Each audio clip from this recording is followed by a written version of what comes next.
E aí pessoal, tudo bem com vocês? Friozinho aqui em São Carlos hoje. Todos prontos para uma nova aula de pré-cálculo? Vamos começar? Suponha que alguém, talvez o seu chefe, tenha lhe dado a tarefa de construir uma caixa de base quadrada e sem tampa, a partir de uma folha de metal quadrada, medindo 20 centímetros por 20 centímetros, com a única condição de que o volume da caixa seja o maior possível. Problemas como esse são muito comuns na engenharia, mas como é que eles podem ser resolvidos de maneira prática? Uma maneira seria cortar quadrados de tamanho x centímetros por x centímetros dos quatro cantos dessa caixa, como indicado na figura. Depois dobrar ao longo das linhas azuis e, por último, soldar ou colar os lados para formar a caixa. Está claro que a base dessa caixa vai medir 20 menos 2x por 20 menos 2x centímetros e a altura da caixa vai medir x centímetros.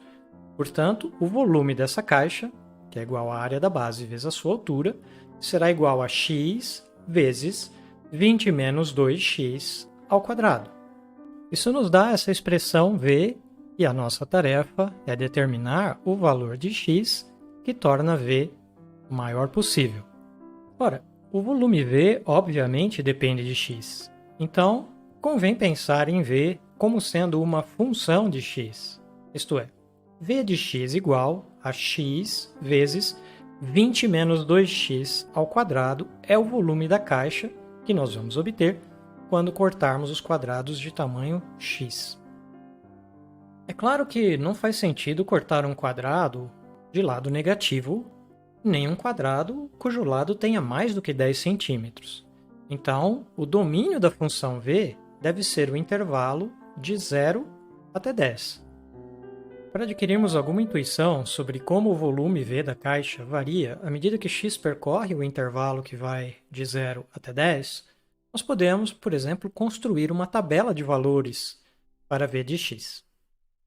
Como a nossa função é muito simples, nós podemos fazer essa tabela à mão mesmo.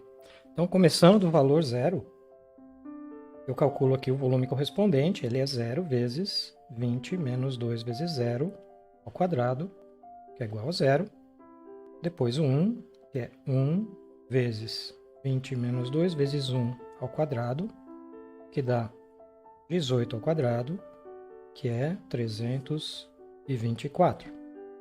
Depois 2 é igual a 2 vezes 20 menos 2 vezes 2 ao quadrado, que é igual a 2 vezes 16 ao quadrado, que dá 512. Depois, para x igual a 3, nós temos 3 vezes 20 menos 2 vezes 3 ao quadrado, que é igual a 3 vezes 14 ao quadrado, que dá 588. Depois, para x igual a 4, nós temos 4 vezes 20 menos 2 vezes 4 ao quadrado, que é igual a 4 vezes 12 ao quadrado, que dá 576. E assim sucessivamente até a gente chegar no x igual a 10, em cujo caso nós vamos encontrar 10 vezes 20 menos 2 vezes 10 ao quadrado, que novamente dá 0. Tabelas são formas particularmente úteis para organizar de maneira lógica uma pequena quantidade de informações. No caso aqui, os valores da função volume v de x para alguns valores de x. Basta olharmos para os números na segunda linha desta tabela para percebermos que, inicialmente, eles estão aumentando desde 0 até que, em uma certa altura, os números começam a diminuir constantemente até chegar em 0. Essa é uma boa intuição sobre o comportamento da função v, mas é preciso ter em mente um detalhe crucial. A tabela não apresenta toda a informação, mas apenas uma pequena amostra, escolhida de modo totalmente arbitrário. Em particular, enquanto o maior valor que aparece nessa tabela é 588, e ele corresponde a cortar um quadrado de lado 3 centímetros, não é possível afirmar com absoluta certeza que essa é a caixa cujo volume será o maior possível. Para melhorarmos a nossa intuição, uma coisa óbvia que poderíamos fazer seria construir uma outra tabela contendo uma amostra maior de pontos. Exatamente isso que foi feito na tabela que está aí ao lado. Repare que agora o intervalo entre valores consecutivos de x é igual a 0,25. Isto eleva o total de números da nossa amostra para 41. Com esta tabela, nós constatamos que, se cortarmos quadrados de lado 3,25 cm, o volume da caixa sobe de 588 cm³ para 592,3125 cm³. Mas ainda assim não podemos dar a resposta por definitiva, pois para isso seria necessário considerar uma tabela contendo todos os números do intervalo 0 a 10, toda a infinidade deles, o que não é possível. Há uma alternativa para esse impasse, que é fazer um esboço do gráfico da função no plano cartesiano. Primeiro, nós fixamos um sistema de coordenadas no plano xy. Depois, nós marcamos nesse plano todos os pontos de coordenadas x, v de x que foram tabelados. E, por fim, nós ligamos todos esses pontos por uma linha contínua. Nessa figura aqui ao lado, nós fixamos um sistema de coordenadas e marcamos nesse sistema de coordenadas todos os pontos da nossa tabela. Nesta outra figura, o que nós fizemos foi ligar os pontos por uma linha contínua. Porém, notem que isso foi feito de modo completamente arbitrário, uma vez mais, porque a tabela que nós montamos anteriormente não nos dá informação suficiente para podermos decidir sobre o que está acontecendo com a função entre um ponto e o consecutivo. Esta figura confirma e melhora a nossa intuição sobre o comportamento de V e sugere que a caixa de maior volume corresponde a um valor de x entre 3 e 3,5, embora ainda assim não possamos ter certeza absoluta disso. No entanto, a análise dessa figura nos dará uma outra intuição a respeito do valor máximo que se mostrará correta e será provada verdadeira na disciplina de Cálculo 1. Essa nova intuição nos permitirá determinar x e v de x da caixa de volume máximo fazendo apenas cálculos, sem que seja preciso fazer tabelas ou gráficos, e isso com absoluta precisão. Para prosseguirmos, eu gostaria de desenhar o gráfico da função volume utilizando esse excelente programa interativo chamado GeoGebra. Em seguida, vamos marcar sobre o eixo X um ponto A que nós podemos mover da direita para a esquerda livremente. Vamos desenhar por esse ponto uma reta perpendicular ao eixo X. A intersecção dessa reta com a curva nos dará um ponto B. E, por sua vez, este ponto B determinará um segmento AB. E o que nós desejamos fazer é encontrar um ponto A que torne o comprimento desse segmento maior possível.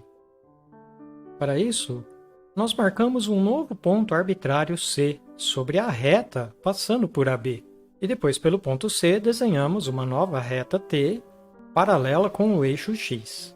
Note que, movendo o ponto C para cima e para baixo, a reta também se move junto. Se nós começarmos aqui do alto e irmos descendo, percebe-se que em algum momento a nossa reta toca no gráfico da função V, que está desenhado em roxo. De fato, se nós subirmos um pouco mais, a nossa reta não intersecta mais com o gráfico, e se descermos um pouco mais, a nossa reta agora intersecta em mais de um ponto.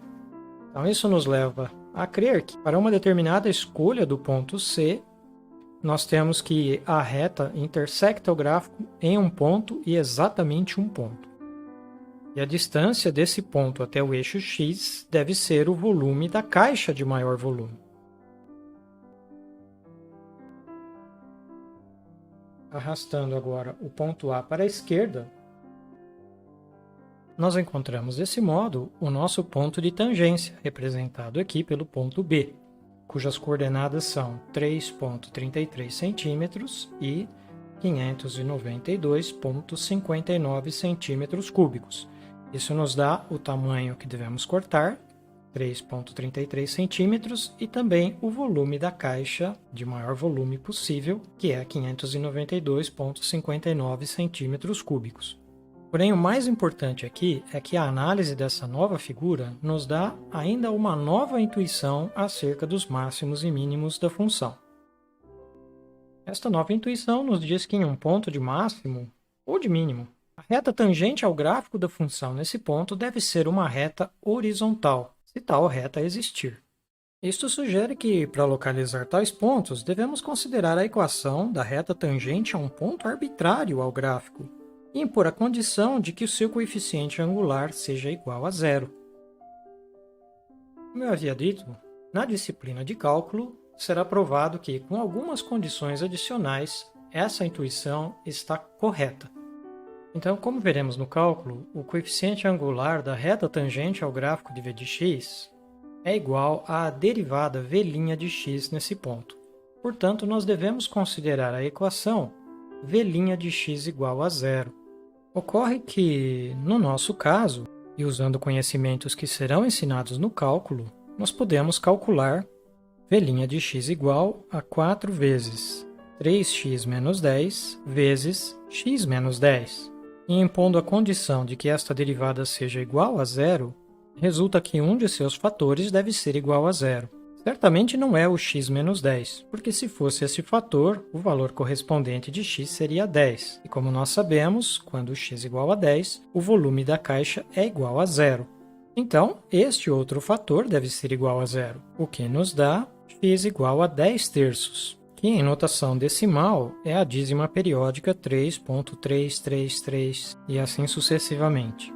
E o volume V correspondente é V de 10 terços, que é 10 terços vezes 20 menos 2 vezes 10 terços, tudo isso ao quadrado, que é igual a 16.000 sobre 27 centímetros cúbicos. E curiosamente nos dá a dízima periódica 592,592 e assim sucessivamente.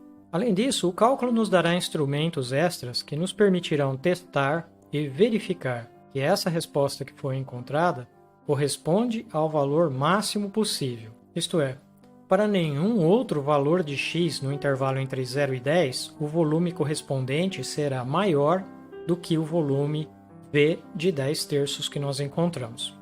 Com tudo isso que fizemos até aqui, deve ter ficado claro que aquilo que nós conseguimos alcançar utilizando apenas os conhecimentos de pré-cálculo é bastante limitado.